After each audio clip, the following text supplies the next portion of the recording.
한국당을 제외한 여야 4당이 6월 임시국회를 소집한 가운데 오늘부터 상임위원회도 본격 가동에 들어갔습니다. 하지만 한국당이 불참하면서 반쪽 회의가 이어지고 있는데요. 국회 취재기자 연결해 자세히 들어봅니다. 한지희 기자. 네, 우여곡절 끝에 내일부터 6월 임시국회가 열리지만 한국당은 여전히 등원을 하지 않겠다는 입장입니다. 이에 이해찬 대표는 오전 회의에서 한국당은 민심을 정말 무겁게 받아들여야 한다며 조건 없이 국회 정상화에 참여해 추경심사부터 민생 현안 해결까지 함께해야 한다고 강조했습니다. 관훈클럽 토론회에 참석한 이인영 원내대표는 설득의 정치는 여당의 몫이라고 생각한다며 하루빨리 국회가 완전체로 일할 수 있게 모든 노력을 다하겠다고 약속했습니다. 이 원내대표는 야당이 요구하고 있는 경제청문회와 관련해 경제 파탄이나 실정이 아닌 순수한 경제정책 토론회라면 수용할 수 있다는 뜻을 밝혔는데요.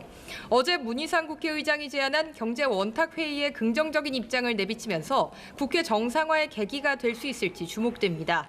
한국당은 패스트트랙 철회와 경제청문회 개최 등을 등원 조건으로 제시한 상태에서 한 발도 물러서지 않고 있습니다. 나경원 원내대표는 정책의총에서 여당이 패스트트랙 철회와 사과에 대해 반성하지 않고 있다며 국회 정상화에 대한 의지가 보이지 않는다고 비판했습니다. 특히 문희상 국회의장이 여야 간 합의가 되지 않을 경우 오는 월요일 추경안 관련 국무총리 시정연설을 진행하겠다고 밝힌 점에 대해 그럴 경우 모든 본회의에 협조할 수 없다고 날을 세웠습니다. 한편 오늘부터 국회 상임위원회가 본격 가동에 들어갔지만 한국당이 불참하면서 반쪽 회의로 진행되고 있습니다. 국회 사개특위는 한국당과 바른미래당이 불참한 가운데 박상기 법무부 장관과 민감용 경찰청장 등을 상대로 검경 수사권 조정 등에 대한 질의를 이어가고 있습니다.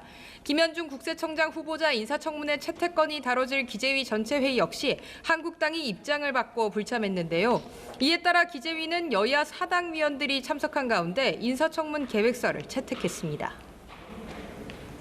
네, 손혜원 의원의 목포 부동산 투기 의혹을 놓고 오늘도 야당이 공세를 이어가고 있다고요? 네, 그렇습니다. 손혜원 의원의 목포 부동산 투기 의혹을 놓고 야당은 공세를 이어가고 있습니다. 손 의원은 오늘 오전 한 라디오 프로그램에 출연해 검찰 수사 결과가 황당하다며 결백을 거듭 주장했는데요.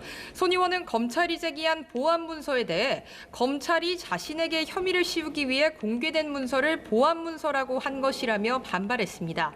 반면 야당은 철저한 검찰 수사와 함께 국정조사를 실시해야 한다고 목소리를 높였습니다. 한국당 민경욱 대변인은 손혜원의 투기는 국정조사만이 답이라며 손혜원을 두둔한 민주당 지도부는 전원이 대국민 기자회견을 열어 사죄에 나서야 한다고 강조했습니다. 바른미래당 오신환 원내대표는 국회 차원에서 손혜원 청문회 관련 국정조사를 재추진하겠다는 뜻을 밝혔습니다.